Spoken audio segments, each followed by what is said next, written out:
UPSC के लिए हिंदी साहित्य वैकल्पिक विषय, इसके लिए महत्वपूर्ण पुस्तक और नोट्स क्या होनी चाहिए, आइए इसके बारे में हम लोग समझते हैं।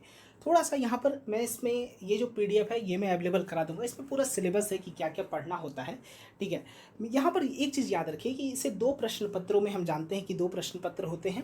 प्रश्न पत्र एक जो होता है वो खंड क हिंदी भाषा और नागरी लिपि का इतिहास, खंड ख हिंदी साहित्य का इतिहास। वहीं प्रश्न पत्र दो जो होता है उसमें खंड क पद्य साहित्य और खंड ख वो गद्य साहित्य होता है, ठीक है। अब सबसे पहले हम लोग यहाँ पर जो जानेंगे पुस्तकों की सूची, वो प्रश्न पत्र दो का जो गद्य साहित्य है उसके बारे उससे संबंधित जानते हैं, ठीक है। देखिए गद्य साहित्य मूलतः क्या है ना कि इसमें जो आपको पढ़ने हैं ये सभी पुस्तक आपको होनी चाहिए, ये मानक पुस्तकें हैं। और आप एक इंटरेस्ट क्रिएट करने के लिए बहुत विद्यार्थियों का जिनका इंटरेस्ट शुरुआत में नहीं रहता है या फिर उन्होंने कभी पढ़ा उतना नहीं है, तो उनको इंटरेस्ट क्रिएट करने के लिए ये सब पुस्तकों को आप शुरू कर सकते हैं। जैसे भारतेंदु जी के द्वारा लिखी गई भारत दुर्दशा, ये बेसिकली गद्य साहित्य क्या होता है, कहानी, नाटक, उपन्यास, ये सबसे से रिलेटेड है। फिर मोहन राकेश जी का आषाढ़ का एक दिन, फिर रामचंद्र शुक्ल जी का चिंतामणि, ये आप थोड़ा बाद में पढ़ सकते हो क्योंकि रामचंद्र शुक्ल जी जो हैं वो मूलतः क्या है ना कि एक आलोचक के रूप में है, ठीक है। इसके अलावा निबंध निलय, इसके जो संपादक है डॉक्टर सत्येंद्र जी। बेसिकली निबंध निलय क्या है, ये निबंध का एक संग्रह है, ठीक है, कई निबंधों का, और उसको संपादन किए हैं वो कौन किए हैं, डॉक्टर सत्येंद्र। उसमें जो है बालकृष्ण भट्ट, प्रेमचंद, गुलाब राय, इन सबों के निबंधों का संग्रह है। फिर प्रेमचंद जी के द्वारा लिखी गई गोदान, जो हर एक सभी को पढ़ना चाहिए, बहुत ही शानदार है। आप इसको चाहो तो और इंटरेस्टिंग वे में दूरदर्शन पर इस पर एक डॉक्यूमेंट्री भी सीरीज आई है, उसको भी आप देख सकते हो, जिससे आप इस एक तरह से गोदाम को आप समझ जाओगे काफ़ी हद तक। फिर प्रेमचंद की सर्वश्रेष्ठ कहानियाँ, संपादक अमृत राय के द्वारा है, इसको भी जरूर पढ़ें। फिर प्रसाद जी के द्वारा लिखी गई स्कंदगुप्त, यशपाल जी के द्वारा लिखी गई दिव्या, बहुत ही शानदार ये है।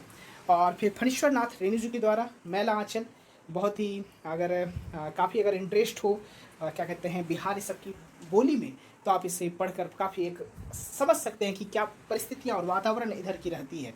फिर है मन्नू भंडारी महाभोज, फिर राजेंद्र यादव जी के द्वारा लिखी गई एक दुनिया समानांतर। तो इतनी ये पुस्तक तो आपके पास होनी चाहिए गद्य भाग को एक तरह से बेहतर तरीके से और अपने अंदर एक इंटरेस्ट क्रिएट करने के लिए, ओके। अब आता हूँ अन्य जो भाग है, जैसे पद्य साहित्य है, प्रश्न पत्र दो का खंड क, या फिर बात करें इधर जो है मैं इसका पीडीएफ आपको अवेलेबल करा दूंगा, या आप चाहो तो स्क्रीनशॉट भी यहाँ ले सकते हो खंड ख में। फिर यहाँ पर खंड ख का ही है और फिर खंड क है, ओके। तो ये सब चीज़ों को कवर करने के लिए जो बेस्ट है वो है आपका दृष्टि आईएएस का जो हिंदी का साहित्य का जो नोट्स आता है, ठीक है, उस नोट्स को आप ले लो, ओके। 13 या 14 प्रिंटेड नोट्स हैं और उसके अलावा 4 क्लास नोट्स हैं, ठीक है। बेसिकली अगर किन्हीं के पास पुराना वाला होगा तो उसमें कुछ कम भी हो सकता है, कोई दिक्कत नहीं है, ठीक है। उसमें क्या होता है कि हर बार कुछ ना कुछ ऐड कर दिया जाता है, ओके। तो बहुत ज़्यादा उसमें चिंता करने की जरूरत नहीं है, आप उससे बेहतर तरीके से कवर कर सकते हो आप। और एक और चीज़ याद रखिए, previous year question paper bank, ठीक है, एटलीस्ट 14 या 15 ईयर्स का प्रीवियस ईयर क्वेश्चन बैंक खरीद लीजिए। क्रॉनिकल की बहुत काफ़ी अच्छी है, आप उस बुक को खरीद कर आप पूरा एक तरह से हिंदी साहित्य पर एक बेहतर पकड़ बना सकते हैं। और आखिर में यही कहूँगा, हिंदी साहित्य क्या कहते हैं पूरा ओवरऑल समझने के लिए किस प्रकार से इंटरेस्ट क्रिएट किया जाए, वो है आपका गद्य भाग, ठीक है। गद्य भाग में वैसे कहानियों से ले जो आप थोड़ा जिसको लग रहा है कि हाँ आप रोचक तरीके से समझ सकते हैं, ठीक है। और साथ ही साथ आप यूट्यूब का भी इसमें हेल्प लें, ठीक है। यूट्यूब पे भी बहुत सारी वीडियोस अवेलेबल हैं अलग अलग, जैसे डॉक्यूमेंट्रीज अवेलेबल है अलग अलग उपन्यासों पर, आप उसे देखकर भी अपने अंदर एक रोचक एक इंटरेस्ट क्रिएट कर सकते हैं, ओके। तो ये है ओवरऑल सोर्सेस का।